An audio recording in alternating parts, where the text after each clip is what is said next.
بسم الله الرحمن الرحيم. إذا جاءك المنافقون قالوا نشهد إنك لرسول الله والله يعلم إنك لرسوله والله يشهد إن المنافقين لكاذبون اتخذوا أيمانهم جنة فصدوا عن سبيل الله إنهم ساء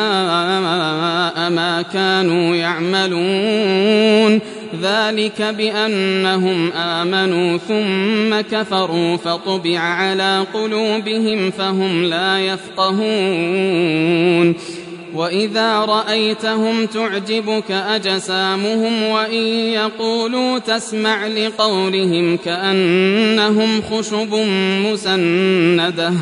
يحسبون كل صيحة عليهم هم العدو فاحذرهم قاتلهم الله أنى يؤفكون وإذا قيل لهم تعالوا يستغفر لكم رسول الله لووا رؤوسهم ورأيتهم يصدون وهم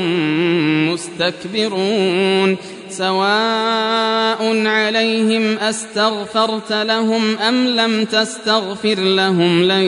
يغفر الله لهم إن الله لا يهدي القوم الفاسقين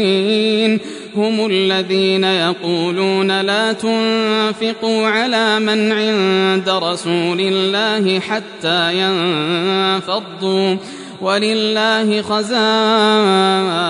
السماوات والأرض ولكن المنافقين لا يفقهون يقولون لئن رجعنا إلى المدينة ليخرجن الأعز منها الأذل ولله العزة ولرسوله وللمؤمنين ولكن المنافقين لا يعلمون يا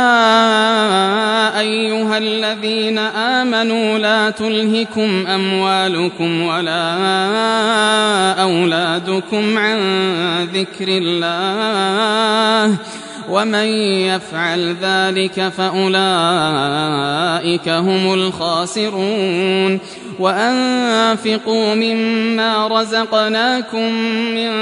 قبل أن يأتي أحدكم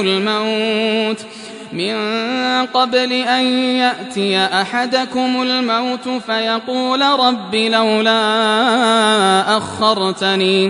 فيقول رب لولا أخرتني إلى أجل قريب فأصدق وأكن من الصالحين ولن يؤخر الله نفسا إذا جاء أجلها والله خبير بما تعملون.